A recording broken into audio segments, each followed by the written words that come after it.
of the committees. And then my colleagues, we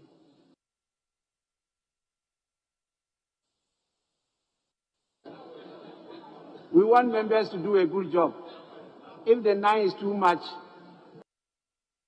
at least Mr. Speaker will get the sense of the House, and then we'll take the decision. Please, you have 25 minutes starting from now. Honorable,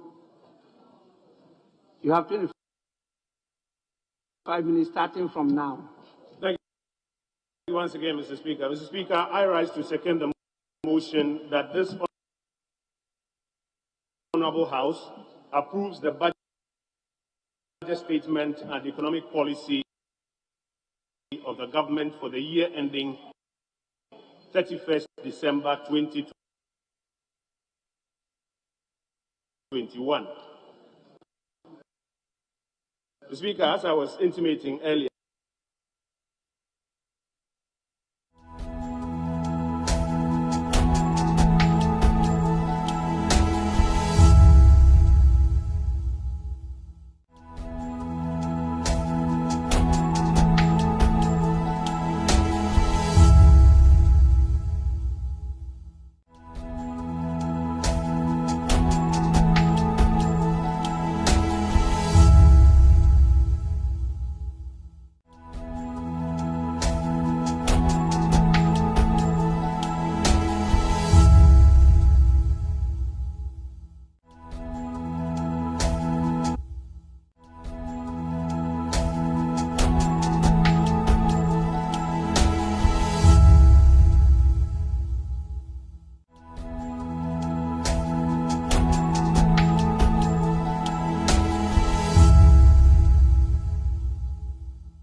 monetary policy rate by the Bank of Ghana dropped 25.5% in 2016 down to 16.0 at the end of 2019. Budget deficits brought down to about 4.8 in 2019. Primary balance from negative 1.1 moved to positive 0.8 between 2016 and 2019. Mr. Speaker, on the face of the data sets, the evidence is clear that we have been making progress as a country. Mr. Speaker, this progress is due to 3 major factors. 1, the economic leadership provided by the executive branch of government. 2, the strong checks and balances that this House exacts on the executive. And 3, the hard work of the Ghanaian people. These are the things that have come together to uplift our economy, albeit the few slippages that we have. Mr. Speaker, I know sometimes politicians as we are would like to deny this and question a few. But the progress of Ghana is one that is well known and accepted, whether by the International Monetary Fund, international ratings agencies, or by economists all over. The first Deputy Speaker to take the chair. Sorry. Please continue. What we ought to do, Mr. Speaker, is while admitting that generally we have made progress, focus on where our slippages have been and see how to fix it. And that is what brings me to the second item that I want to speak about, Mr. Speaker, our challenges. Article 34(2), and again, because we are dealing with the principles, we are connecting the budget to the imperatives like the Constitution and framework. Article 34(2), Mr. Speaker, says that the President shall report to Parliament at least once a year on steps taken to ensure the realization of the policy objectives contained in this chapter, and in particular, the realization of basic human rights, a healthy economy, Mr. Speaker, a healthy economy, the right to work, right to good health care, and right to education. Mr. Speaker, despite the fact that we have made progress, despite the fact that we have moved forward as a country, we still have some challenges. One of our key challenges being the annual gap between revenues and expenditures, which then translates into year-on-year deficits. Mr. Speaker, this House is well accustomed with the history of how we have brought down deficits and even passed a Fiscal Responsibility Act aimed at ensuring that Ghana, never again should we be on an ordinarily recurring basis, go beyond 5% of GDP. Mr. Speaker, another challenge that we have had over the years is our high debt, which over the years we have tried to bring down. But in 2020, as we are all aware, Mr. Speaker, we were hit by COVID. And COVID, among other things, has exacted a huge burden on our economy. Mr. Speaker, paragraph 72 of the budget speech, I refer to the speech as read by the minister, says, among other things, that the fiscal impact of COVID-19 was 19.7 billion Ghana cedis. If you add that to the cost of the financial sector cleanup of 21 billion Ghana cedis, the cost of the excess capacity charges paid to IPPs of 12 billion Ghana cedis, we're expending some 52.7 billion Ghana cedis, especially at a time when our revenues have gone low. Mr. Speaker, in many parts of the world, as governments have done their best to provide citizens in hard times, the time is becoming clear to them that they need to introduce measures to raise revenues to close some of these gaps. In the US, for example, having passed a $1.9 trillion support package, President Biden is examining, and it is expected soon will pass, some of the first major tax hikes since 1993 to help the economy close the gap between what they have spent as a result of these challenges and what they ordinarily raise. Mr. Speaker, the reality is that when a nation is at war, citizens have to chip in so that we mobilize resources to win that war. And Mr. Speaker, that brings me to the third matter I would like to speak about, which is recovery, transformation, and the fulfillment of our aspirations. Mr. Speaker, we are at a point in our history where we have no other choice than to engineer a recovery of this economy. The economy that was growing at an average about 6.9 or 7% in the last 3-4 years now came down to about 0.9%, at least in terms of target, in the year 2020. We have no choice than to begin to engineer a recovery of this economy. The government has started its part by introducing a number of measures. First, vaccinating the population, targeting about 20 million people by the end of this year. Why? So that full economic activity can resume and the kind of investment and stimulus into the various sectors can bring back that strong growth that we experienced. Government has also laid out a clear plan to invest in and stimulate some specific, and this is what is captured in what we call the Ghana Cares Obatampa program. Mr. Speaker, I just want to highlight a few of the things that funds are to be invested in this Ghana Cares Obatampa program.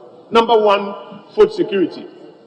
Agric is a major stay of our economy, and we need to continuously support our farmers because, as the numbers have demonstrated in the last 4 years, supported our farmers. Agric productivity increased, and consequent to that, jobs in that sector as well. Mr. Speaker, under this program, we're expecting to extend support to about 1.5 million farmers, and this includes fertilizers, seeds, extension officers from the about 1.2 that we believe has been done so far. We also expect to extend support to rice millers and poultry farmers, and also support commercial farming in Ghana. Mr. Speaker, we expect also under this program to provide support for businesses across this country. Already, the MBSSI has provided some about 500 million Ghana cedis in terms of support to various parts of the Ghanaian economy. This needs to be stepped up as we stimulate and invest in more businesses and more sectors of our economy. Mr. Speaker, it is clear that if we do not invest in our healthcare system, one pandemic can literally collapse our entire economy. And so there is the need to invest significantly in the healthcare system. Agenda 1, the President has been speaking about, is on the cards. Additionally, we want to fast-track digitization and develop engineering, machine tool, and ICT industries. So, Mr. Speaker, the post-COVID economic recovery program is one that, first of all, requires us to come back from that fiscal deficit of about 11% to 9% this year, 7% in the third year, and back to the fiscal responsible limit of about 5% by the year 2024. Among other things, this post-COVID economic recovery program also focuses on ensuring that we bring back rebounding growth in various sectors of the economy, as I have just outlined. It also seeks to ensure that debt sustainability is, because as we invest in the productive sectors and get the GDP up, we expect that our debt to GDP ratio will come back to the levels where we were before COVID hit us.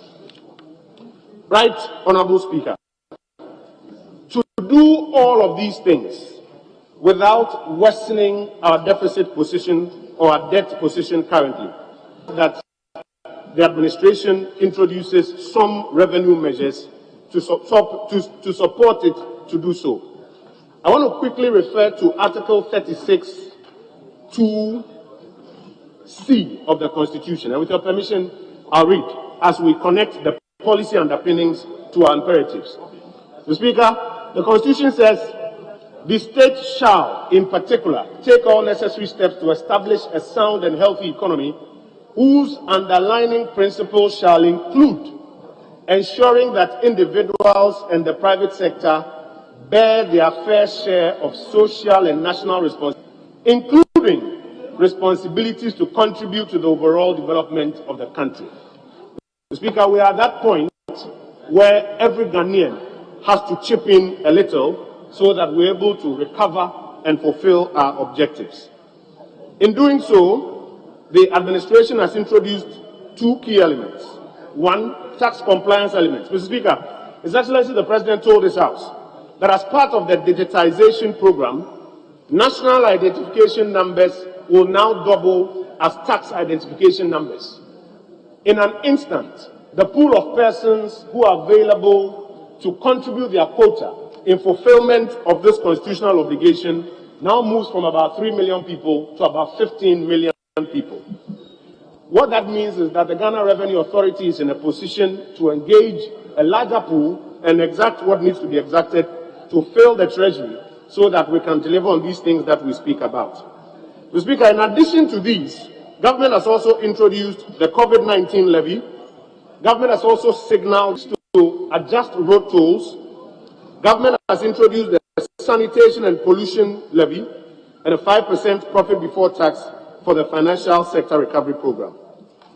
Mr. Speaker, it is our expectation that these are revenue measures that this House will support, because they contribute significantly to ensuring that what appears to be a high revenue target this year can be met, and that revenue coming together with the other resources of the state can now help us, as we mentioned earlier, to recover from the challenges of the pandemic and to invest in the things that will bring about the growth and the jobs and the income that our people look for. Right, Honorable Speaker, this administration, also being a sensitive administration, has not only introduced revenue measures, but has also introduced a number of reliefs aimed at easing the burden on various sectors of the economy.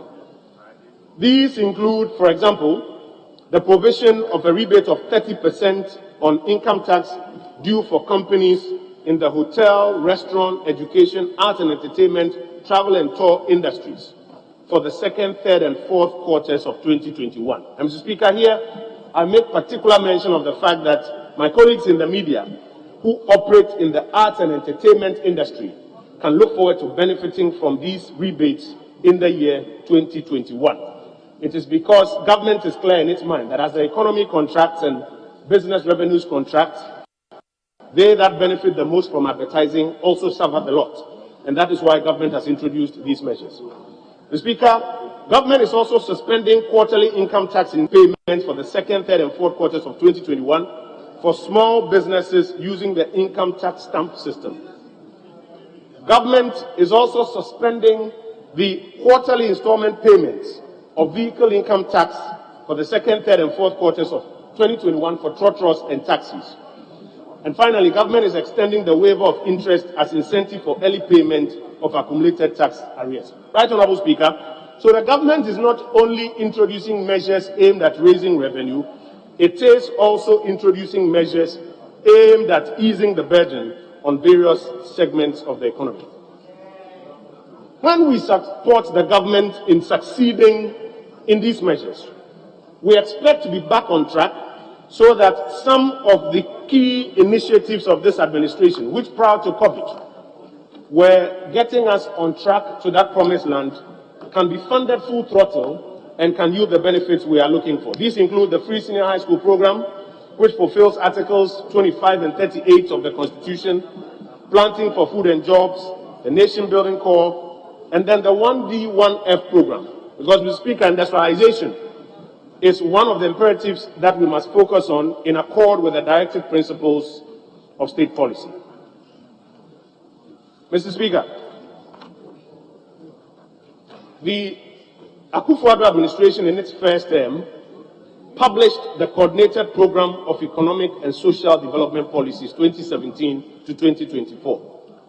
That program, among other things, holds about 5 major pillars. First being economic development, second being social development, third being environment, infrastructure, and human settlements development, the fourth being a focus on governance, corruption, and public accountability, and the fifth being the strengthening of Ghana's role in international affairs. If you take a look at the 2021 budget statement and economic policy, all of these initiatives or all of these priority areas are attended to in detail, with funding allocations even sometimes higher than what had occurred in the previous year. It is because we believe clearly that though it is manage expenditure in a manner that does not cause us to exceed our thresholds, these are areas that a lot of attention must be paid to.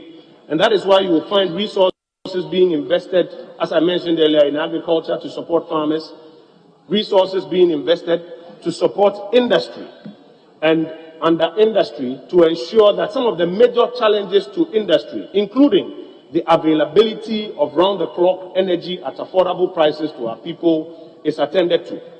You will find that in this budget, attention is paid to the need to protect the environment, and revenue measures introduced to ensure that we raise revenues to protect the environment, to enhance sanitation, and to curb pollution. You will find in this budget that resources are made available to support the roads program and infrastructure, as well as housing. Right, Honorable Speaker, we cannot, as a country, allow the temporary challenges that we face today to hold us back. We need to get our loins, we need to bite the bullet, raise some more resources, and invest same in the things that we all aspire to achieve as a country. Because in the last 4 years, it was demonstrably clear that when the government succeeded in raising resources, putting those resources into agriculture, agriculture experienced a rebound. Putting those resources into industry, industry experienced a rebound. Putting those same resources into public services, among other things, experienced a rebound. I want to call on all members of this House that as a government program has been put before us, and as a government request of us to support its revenue measures, we all rally behind the government, pass these revenue measures and approve this budget, raise the resources that are required, and most importantly, Mr. Speaker, ensure that the resources are put to the uses for which they have been advertised. Because, Mr. Speaker, for all of us members of parliament who demand road projects in our constituencies, if government desires to increase the road tolls marginally, to raise more resources and ensure that our contractors are paid on time so that our roads are done, it is something that will benefit our constituents and will benefit us as well. For all of us who complain that the president's promise that Accra should become one of the cleanest cities in Africa within a period of time, that promise has not materialized.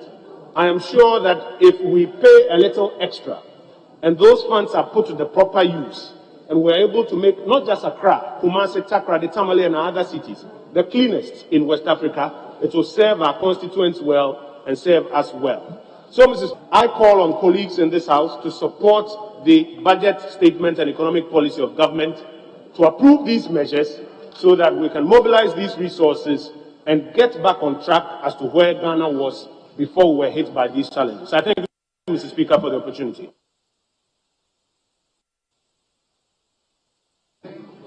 Honorable Kesel Atofo, ranking member.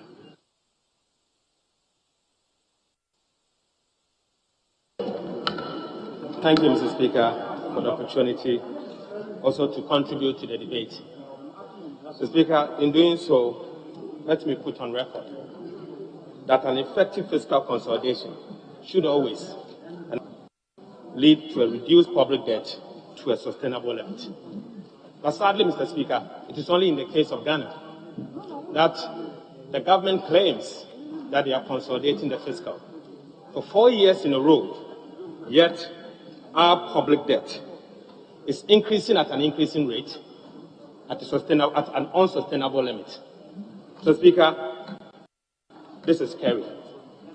Mr. Speaker, again, in the budget statement, references have been made that the government has been undertaking fiscal consolidation since 2017, that 2020, when COVID actually arrived. Mr. Speaker, what I seek to do today is to track the fiscal part and to make a point that Ghana cannot blame COVID entirely as we encounter an economic mess. Mr. Speaker, in fact, the problem indeed started in the year 2018, and no one should make an attempt to blame COVID for the economic mess we are going through. So, Speaker, I said this because, Mr. Speaker, if you are to look at the fiscal as presented to us by our Minister of Finance then, Mr. Speaker, we were told that the deficit for the year 2017 was 4.8%. Simple put, Mr. Speaker, government of Ghana could not raise enough revenue to be able to cater for its expenditure, to the extent that in nominal terms we had to raise an amount of 12.2 billion Ghana cedis as debt to support the budget. This means that, Mr. Speaker, the government inherited a public debt of 120.3 billion. Of that amount, Mr. Speaker, additional 12.2 billion was added to the public debt. Mr. Speaker, if you are to adjust for the exchange rate valuations in our external debt, you will notice that indeed our public debt for the year 2017 moved from 120 billion to 142.5 billion.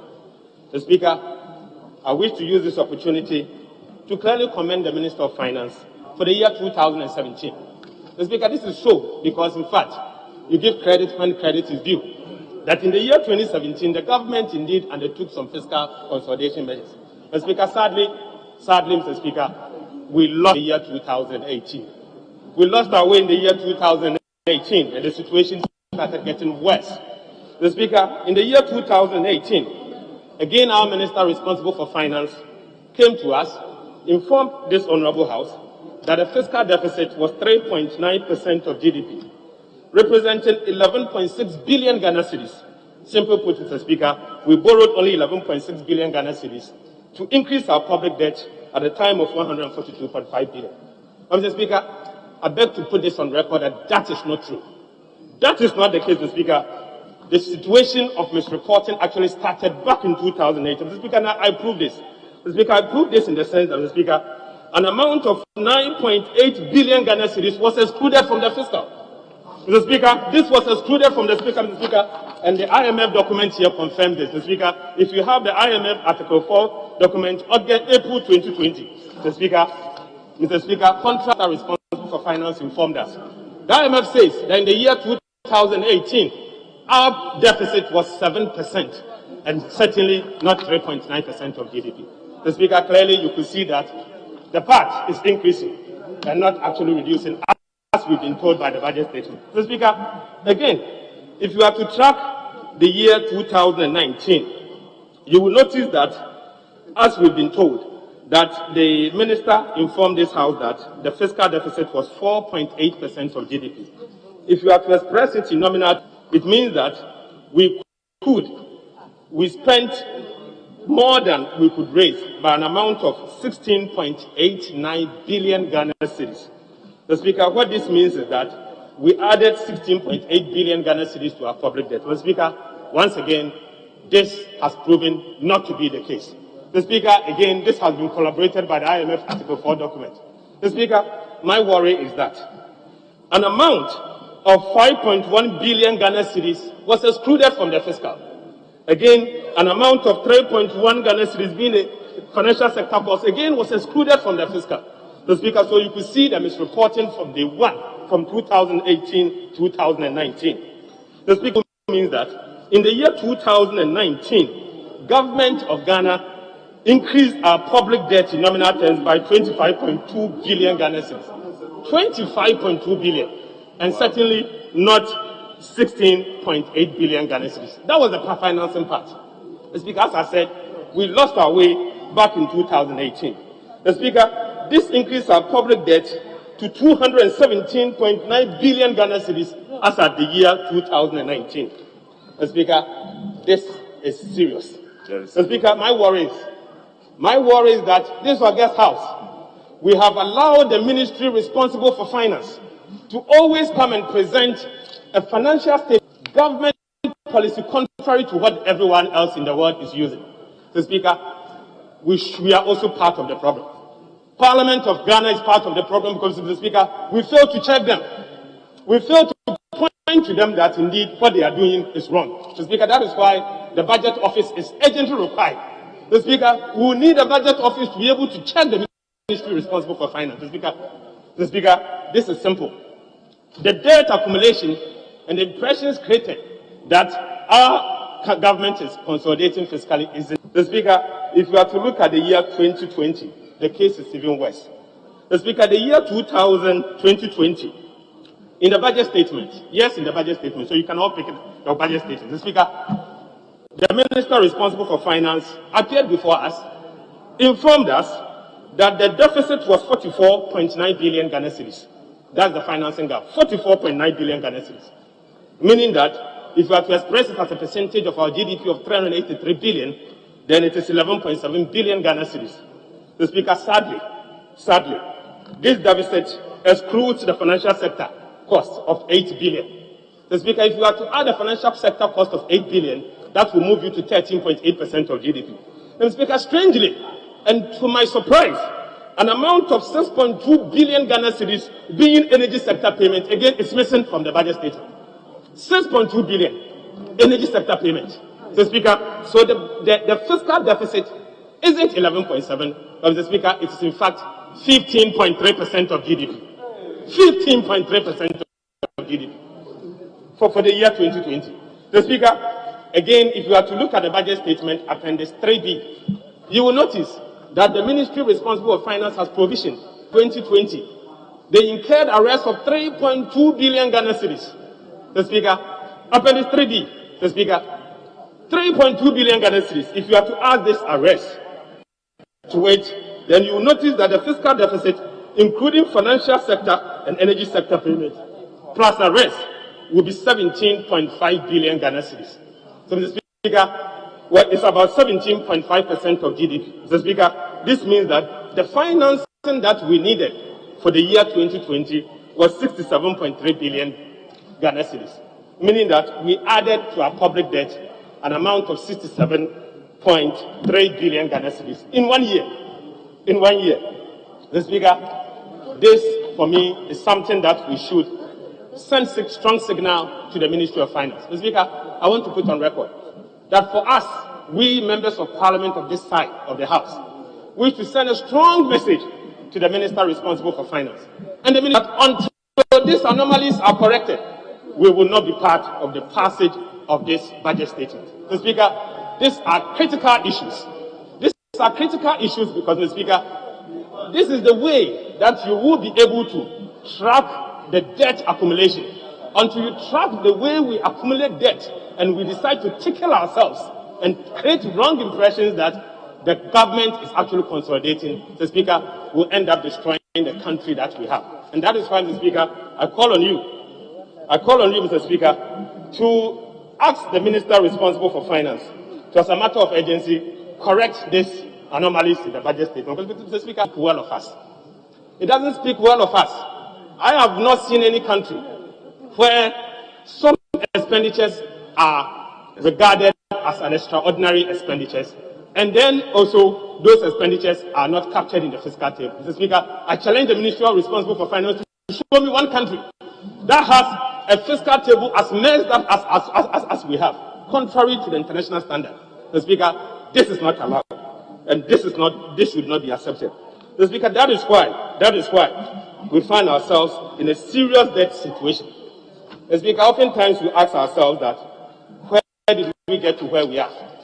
Why is it that public debt has increased so much that we cannot even control it?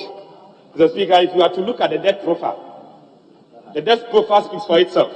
Mr. Speaker, you notice that President Atta Mills increased our public debt by 26.2 billion Ghana cedis.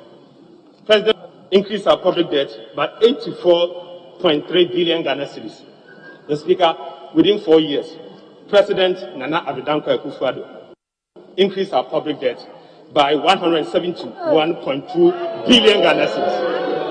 171.2 billion Ghana cedis. Mr. Speaker, this represents 60% of our debt stock today. 60% of our debt stock today within 4 years.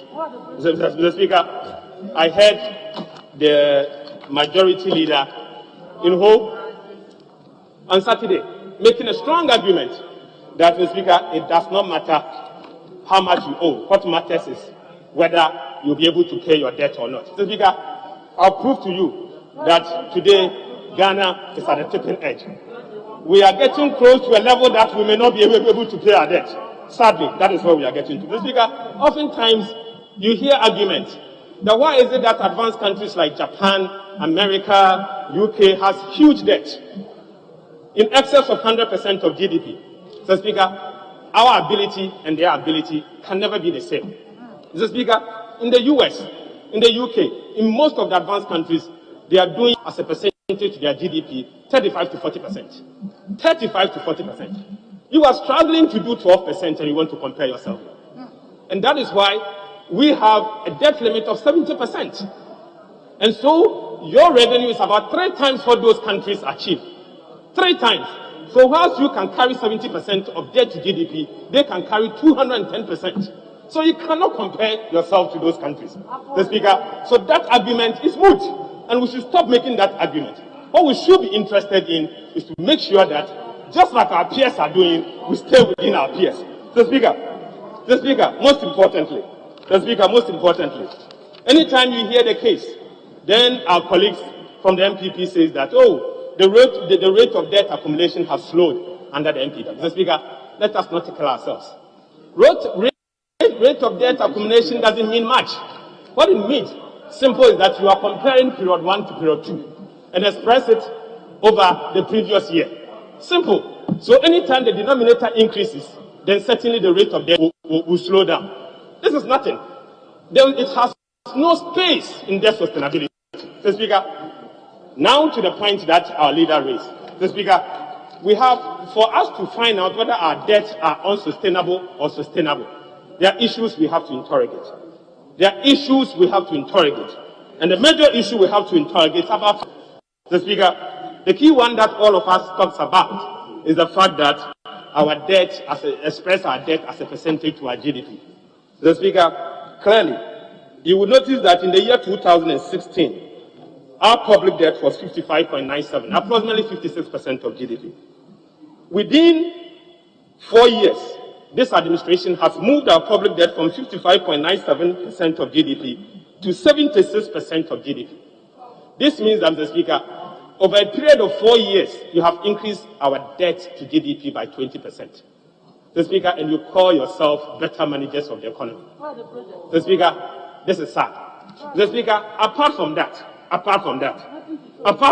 Speaker, sit down. The previous administration took the public debt from 42.9% of GDP to 55.6% of GDP. Mr. Speaker, this represents 8% increase. 8% increase. So we have increased our debt by 8%. Honorable Ranking Member, kindly hold on. Yes, Honorable Deputy Leader. Speaker, Honorable Atuforsen was once a deputy finance minister, and his submission on the debt stock and the percentages are very misleading. All the submissions are misleading, and it is a house of record. You inherited a debt of 9.5 billion. When you left office, it was 122 billion, which was over 1,200%. Why don't you today create the impression to the world that a debt increase of 160% is worse off?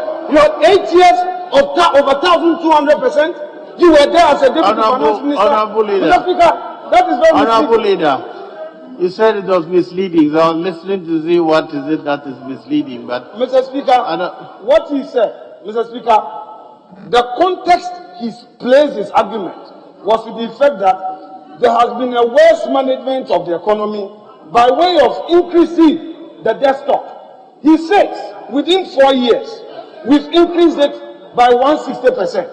I am saying that that is wrong. That you had 8 years and you increased by about 1,500%. Thank you. You'll get your opportunity to argue that. Thank you. Honorable Ranking Member, please continue.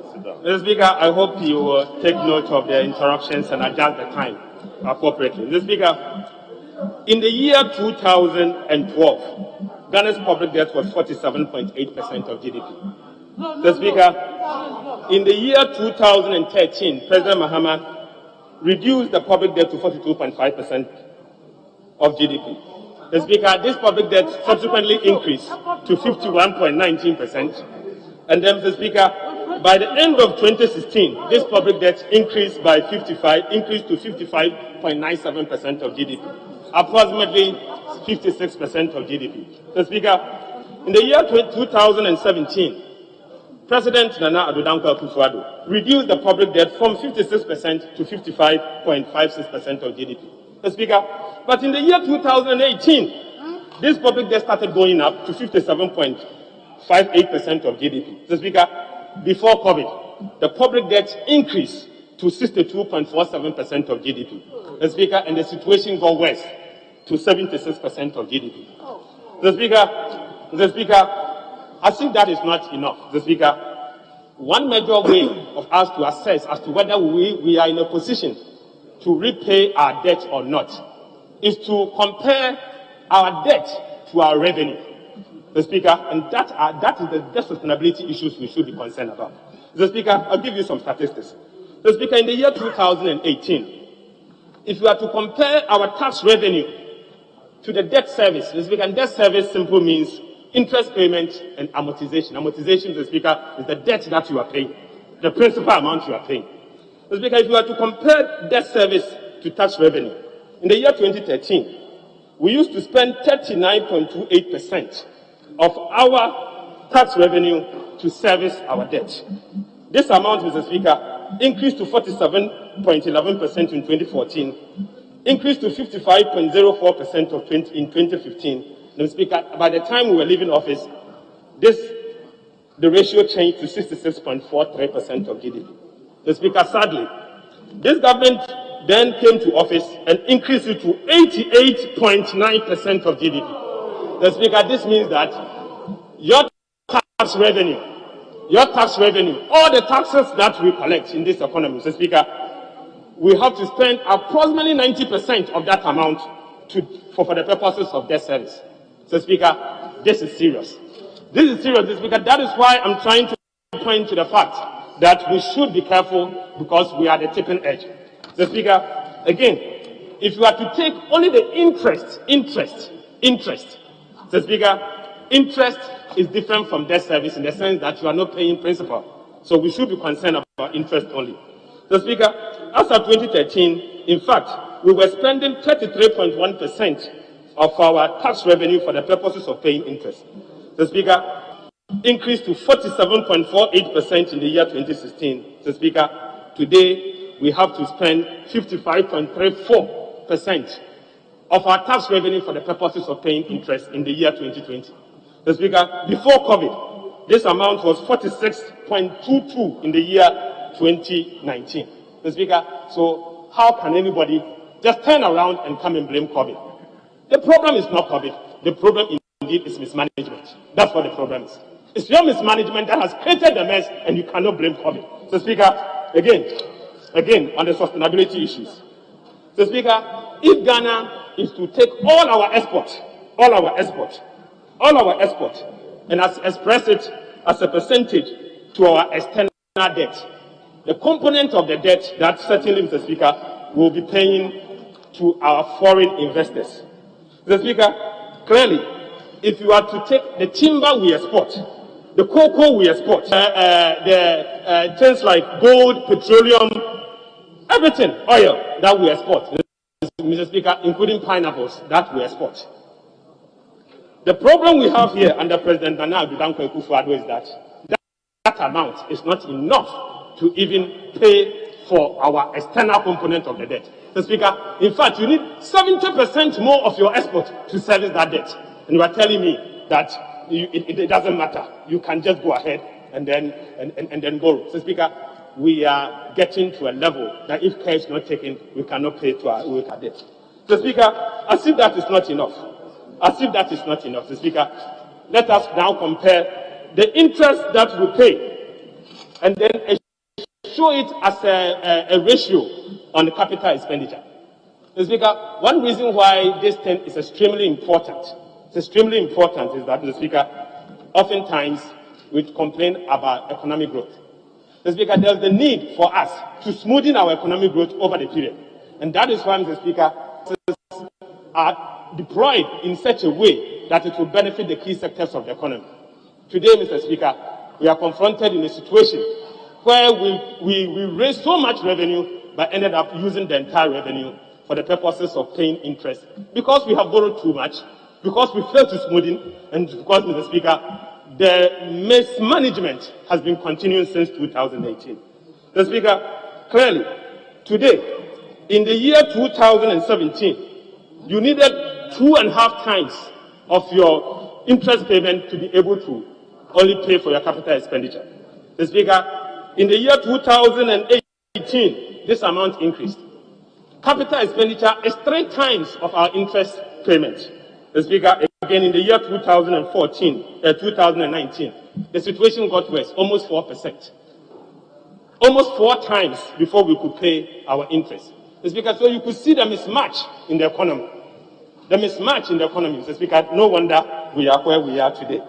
Mr. Speaker, on the issue of debt sustainability, let no one create impression that Ghana as a country, we are in a position of our debt. So we are in a position to service our debt. So we should continue borrowing. Mr. Speaker, accidents can happen. Accidents can happen. And I say this, Mr. Speaker, because it's confronted with a situation where you spend approximately 90% of your tax revenue for the purposes of servicing